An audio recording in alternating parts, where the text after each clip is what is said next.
So now we are gonna start a new topic of perfect graph.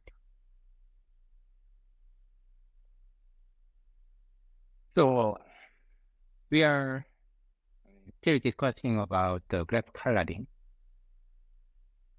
And we have seen the vertex coloring and edge coloring. And what is vertex coloring? Vertex coloring. We partition the vertex set into S1 to say Sk, so that no Si,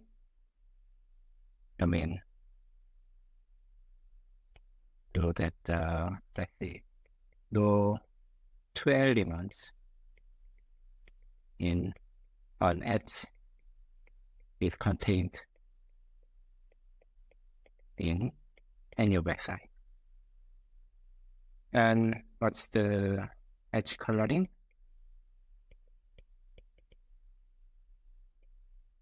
We partition edge set into S1 to say Sk, so that no two elements and they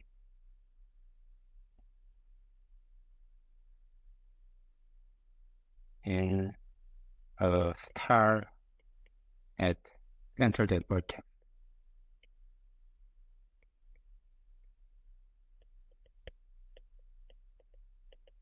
is contained in any Si.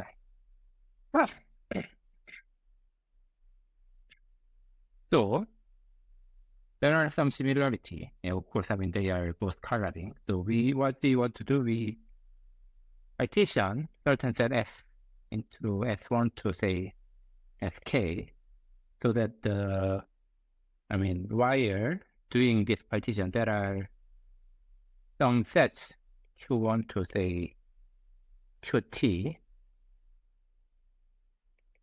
for given this set no class Si contains two elements from the sets Q1 to Qt. And in the vertex coloring case, its Qi are just a set of edges, or more generally, it's all clicks.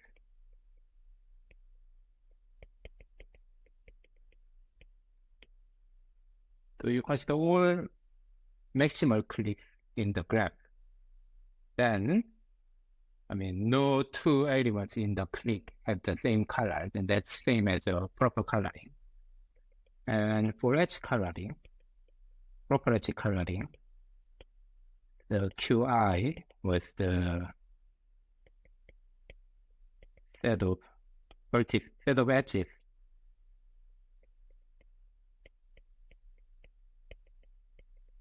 incident at the vertex or a triangle. So we know that if we have several edges sharing a vertex, and they have to have a different color in a proper edge coloring, as well as these three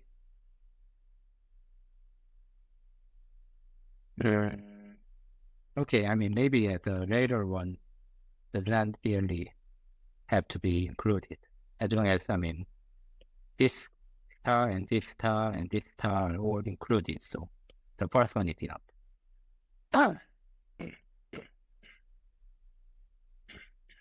So here, so these both coloring problems can be formulated in this way. We have certain sets, collection of sets, and then we want to find the partition so that no class contains two elements from the same set. So this is some sort of constraint. And if we actually think about it, partitioning is not really the essential thing here. It's rather a covering. So as long as we have a set S1 to Sk, whose union is the entire thing, then we can, if some element appears in Si and Sj, at both, then we can delete this element from one of them. We can arbitrarily delete some elements from some class so that we obtain partition. So as long as this is really a covering problem. It's not necessarily a partition. As long as you have a covering, so every element is covered, then you get your vertex coloring or edge coloring. And when you have this kind of covering problem, usually natural problem which is closely related with this covering problem is called packing problem.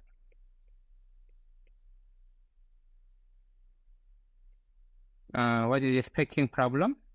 It's determining the maximum size of this Qi. So problem is very natural. These two, so here, what? We want to partition this, or we want to cover this using S1 to Fk, and as few classes as possible, so that none of them contains two elements from each Qi. That means this K has to be at least size of Qi for each Qi. So if we take the maximal size one, they give you a natural lower bound. So here, determining this maximum size of Qi is a dual problem for this covering problem. And what is this dual problem? What do I mean by dual problem? We say that usually if there are two optimization problems,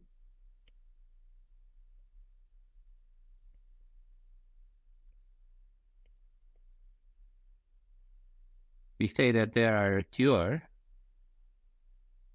to each other if each solution within the constraint of the minimization problem as a value at least as large as its solution meeting the constraints of the maximization problem.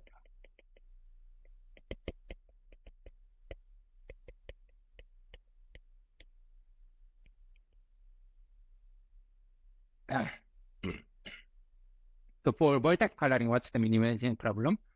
You want to, again, find the collections of independent sets so that together they cover, and then we want to minimize the number of classes. By doing the constraint is that each Si is independent set, meaning that for given click, this Si contains no two elements from any of them. And what's the maximization problem? Maximization problem is that you want to find the collection of vertices which are all pairwise adjacent. And then the size is the parameter we want to maximize it. So you want to find the maximum click. And there are, other example of dual problem. For example, before we showed that for bipartite graph, we know that the alpha G and alpha prime G and beta G are the same. So this is the matching number, and this is the vertex cover number. So this is the minimization problem. And this is the maximization problem. And we know that this inequality holds for any graph. So these two problems, finding the maximum matching and finding the minimum vertex cover thing, is a dual problem each other. And we say that a min-max relation, some relation is min-max relation.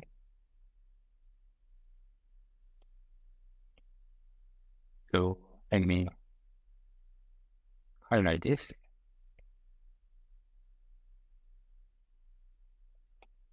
This is a statement that some equality holds for the answer to dual problem. Dual integer optimization problems.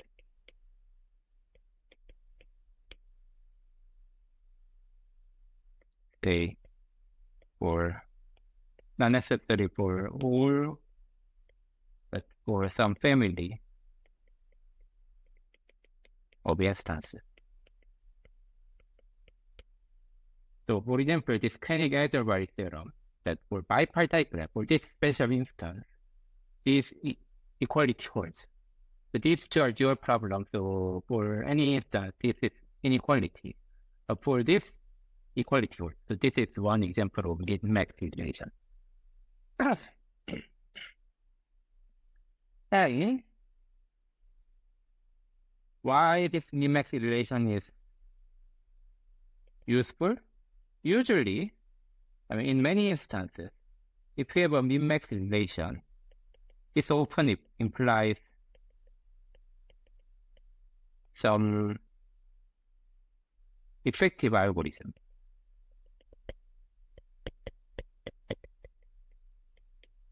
In many cases. For example, before we were talking about this formatting path algorithm.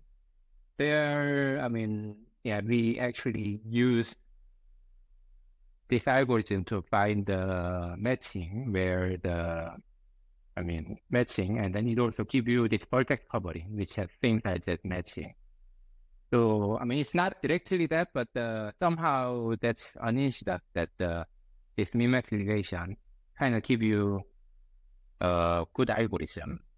And there are many other cases that knowing this min-max relation, helps to get an effective algorithm. So people are interested in that. But as we have seen before, the chromatic number can be arbitrarily larger than the Killing number of graph.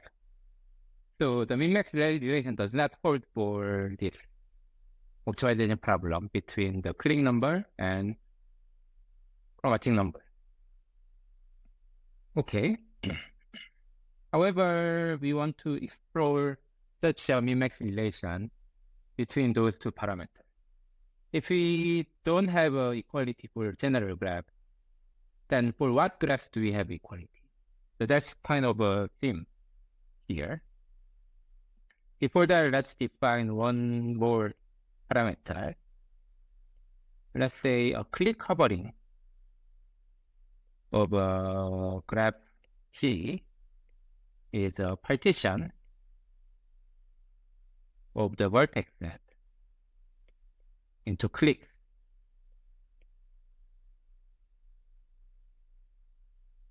And we know that the coloring of a graph G, the proper vertex coloring of a graph G is a partition of the vertex set into independent set, right?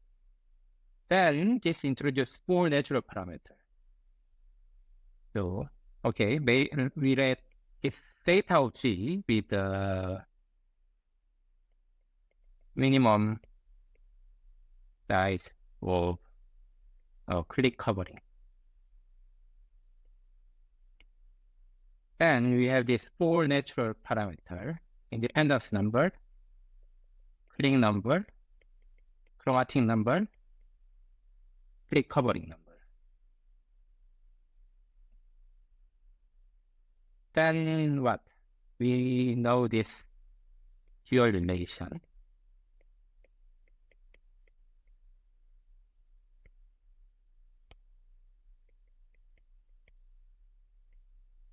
And also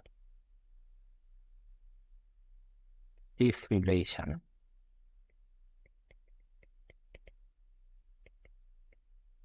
So between click and independent set, there are complementary relations.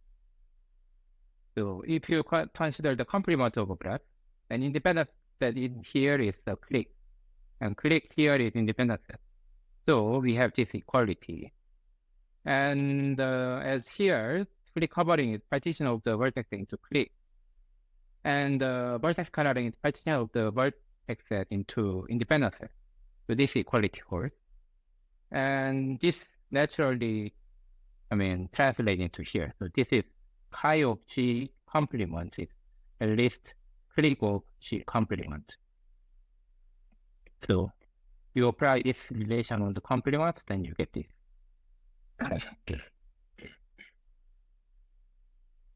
So now we define the graphs that we are interested in. As I mentioned, we want to explore the graphs which satisfy this min-max relation. And we say that a graph is perfect. So a graph is perfect if chromatin number of H and chromatin number of, the click number of H are same for every induced subgraph H of G. If that happens, then we say that the G is perfect. Okay. So this is the graph which stands by the min-max relation. But why do we force it for every induced subgraph? The reason is that in open case, as we have seen before, this chromatin number is not really a local parameter. So it could be like this. So if you have a C5, then this chromatin number is 3, click number is 2, so this is not perfect, right? So you have certain structure which is not perfect, so this is not good. But you add, say, some graphs here, let's say K10, and you take this disjoint union, or maybe you add a 1H to make it connected. Then what happened? Its chromatin number is 10, and click number is 10. Even if it has some bad structure here, which is potentially not perfect, it suddenly becomes perfect by structure on here. So this is not really a graph that we wish to explore, because it has some bad structure here, which is not really what we want. But this local bad structure is like hide it. So this big parts hides the effect of here. So in order to actually study the structure of graph which give us the min-max relation. Forcing this for every induced subgraph is a better way to study the structure of this. Study what structure forces this min-max relation. And since we are considering about this property, which should hold for all induced subgraphs, so this means that if a graph is perfect, and all its induced subgraphs also have to be perfect, right? So in order to facilitate our discussion, we define the following concept. We say that our graph class, say, old G is hereditary if every induced subgraph